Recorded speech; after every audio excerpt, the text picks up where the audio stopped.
بسم اللہ الرحمن الرحیم۔ ناظرین، میں ہوں سید مہتاب عالم اور آپ دیکھ رہے ہیں میرا یوٹیوب چینل انوار عالم۔ ناظرین، ہم نے ایک سلسلہ شروع کیا ہے تصوف کے متعلق۔ شیخ اکبر محی الدین ابن عربی رحمۃ اللہ تعالیٰ علیہ کے ایک کتاب ہے، مختصر سا رسالہ ہے، ما لا یعول علیہ، کہ وہ کون سی چیزیں ہیں جن پر اعتماد اور بھروسہ نہیں کیا جا سکتا۔ انشاءاللہ ہم ان چیزوں کو سبکن درسن پڑھنے کی سمجھنے کی کوشش کریں گے۔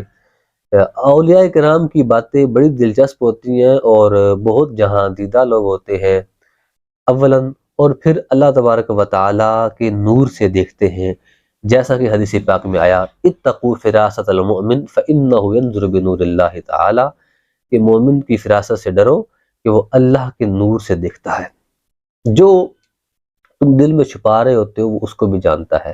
اسی لیے صوفیاء کرام نے فرمایا ہے کہ علماء کی مجلس میں بیٹھو، اپنی زبانوں کو قابو کر کے بیٹھو، اور جب اللہ والوں کی مجلس میں بیٹھو تو اپنے دل کو قابو کر کے بیٹھو، کیونکہ وہ تمہارے دل کے حالوں کو جانتے ہیں۔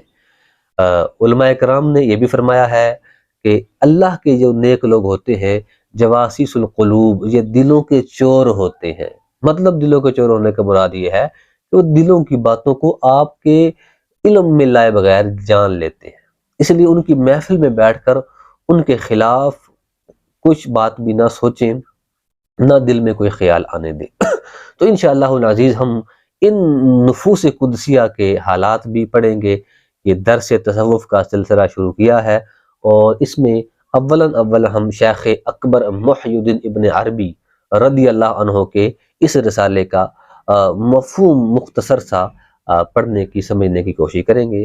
ان اصولوں میں سے پہلا اصول انہوں نے بیان فرمایا ہے کہ وہ وجد جو تواجد سے حاصل ہو اس پر بھروسہ نہیں کیا جا سکتا۔ ایک ہوتا ہے وجد، ایک ہوتا ہے تواجد۔ وجد وہ ہوتا ہے کہ شہود حق، مشاہدہ حق، اللہ تبارک و تعالیٰ کی تجلیات کی وجہ سے بندہ بے اختیار اٹھ کر رقص کرنا، ناچنا شروع کر دیتا ہے، اسے وجد کہتے ہیں۔ اور یہ بندے کے پھر اختیار میں نہیں ہوتا ہے کہ جب خوشی کی خبر ملتی ہے تو بندہ جھوم اٹھتا ہے، کود پڑتا ہے، تو یہ وجد ہے۔ اور وجد حقیقی کے متعلق تو نہ علماء ظاہر انکار کرتے ہیں، نہ علماء باطن انکار کرتے ہیں۔ اب رہ گیا تواجد، کہ بناوٹی وجد کرنا۔ اس کے بارے میں شیخ اکبر یہ فرماتے ہیں کہ جو ایسا وجد ہو جو تواجد سے وجود میں آیا ہو، یعنی کہ ایسا ہو سکتا ہے کہ بندہ اول اس کو حقیقی وجد نہ آ رہا ہو، وہ اپنے اوپر وجد طاری کرنے کے لیے بناوٹی وجد کرتا ہے۔ اب اس میں علماء کرام کی طرف سے تفصیل ہے کہ تواجد یعنی کہ بناوٹی وجد اختیار کرنا کیا جائز ہے یا ناجائز ہے۔ اس میں امام اہل سنت امام احمد رضا خان بریلوی، جو کہ ظاہری عالم بھی ہے اور باطنی عالم بھی ہے، یعنی کہ ولی بھی ہیں اور عالم ظاہر بھی ہیں، انہوں نے تفصیل فرمائی ہے فتاوی رضویہ 22ویں جلد کے اندر کہ وجد اگر بلا اختیار آ جائے، بندہ اٹھ کر ناچنا کودنا شروع کر دے تو یہ معاف ہے۔ اگر بناوٹ کرے اور اس میں ریاکاری کی نیت ہے تو وہ حرام ہے۔ ریاکاری تو نماز میں بھی حرام ہے۔ اگر بناوٹ اس لیے کرتا ہے کہ میں نیک بندوں جیسا بن جاؤں، میرے اندر ان جیسے صفات پیدا ہو جائیں، تو اس کے جائز ہونے میں کوئی شک و شبہ نہیں ہے۔ وہاں پر امام عبد الغنی نابلسی اور امام غزالی کے حوالے سے امام اہل سنت نے فرامین نقل فرمائے ہیں۔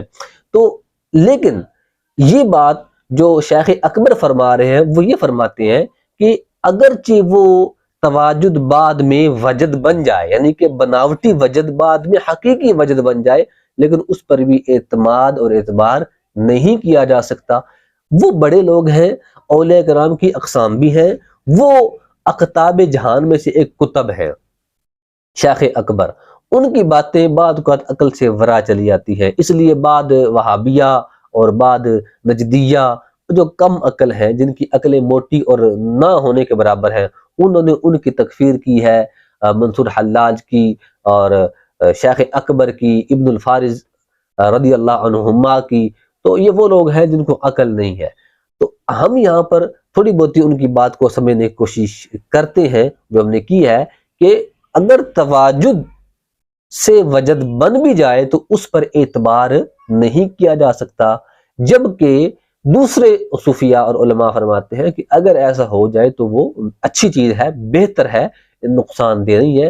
حدیث پاک میں آتا ہے من تشبہ بقوم فہو منہم، جو کسی قوم سے مشابہت اختیار کرے گا وہ اسی میں سے ہوگا۔ اس حدیث کو لے کر علماء نے فرمایا کہ آپ کو اگر وجد نہیں آ رہا تو تواجد کر سکتے ہیں، بناوٹی وجد کر سکتے ہیں، لیکن اس میں ریاکاری کی نیت نہ ہو، اس میں اللہ کے نیک لوگوں سے مشابہت کی نیت ہو۔ اگر ریاکاری کی نیت ہوگی تو یہ وجد گناہ ہوگا، تواجد گناہ ہوگا۔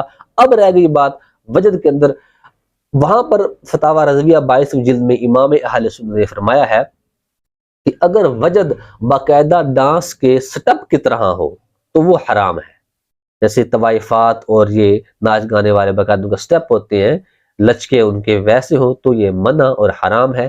اگر بلا اختیار بندہ کودتا ہے تو اس کے ناجائز ہونے کی کوئی وجہ، جائز ہونے میں کوئی کلام نہیں ہے، ناجائز اس کو کوئی کہہ نہیں سکتا ہے۔ تو ہمارے ہاں جان بوجھ کر وجد کیا جاتا ہے اور اس میں بھی حدوں کو پار کر لیا جاتا ہے، اور اس کے اندر بھی بہت قسم کے عجیب و غریب کام کیے جاتے ہیں، اچھلتے ہیں، کودتے ہیں، کسی کے اوپر گرے، کسی کو چوٹ ماری، کسی کو کیا کیا، کسی کو کیا کیا، اور جناب والا مشہور ہو جاتے ہیں۔ اور بعد یہ دیکھا گیا ہے تو باقاعدہ وہ ڈانس کے سٹپ کی طرح اپنے جسم کو تھرکاتے ہیں، اعضاء کو حرکت دیتے ہیں، تو یہ بھی طوائفات کا کام ہے۔ اللہ کے نیک بندوں کی مشابہت کرنے والا وہ بندہ کبھی بھی باقاعدہ سٹیپ وغیرہ نہیں کرتا ہے۔ اگر آ جائے تو دل کو قابو کرے، دل قابو نہیں ہوتا، اگر اعضاء ہاتھ پاؤں حرکت میں آ بھی جائیں تو پھر معافی ہے، بلکہ وہ اولیاء کرام کے نزدیک بہتر ہے، اسی کو وجد کہتے ہیں۔ اللہ تبارک و تعالیٰ کی بارگاہ میں دعا ہے کہ ہمیں اولیاء کاملین کے نقوش قدم پر چلنے کی توفیق عطا فرمائے، آمین بجاہ النبی الامین صلی اللہ علیہ وسلم۔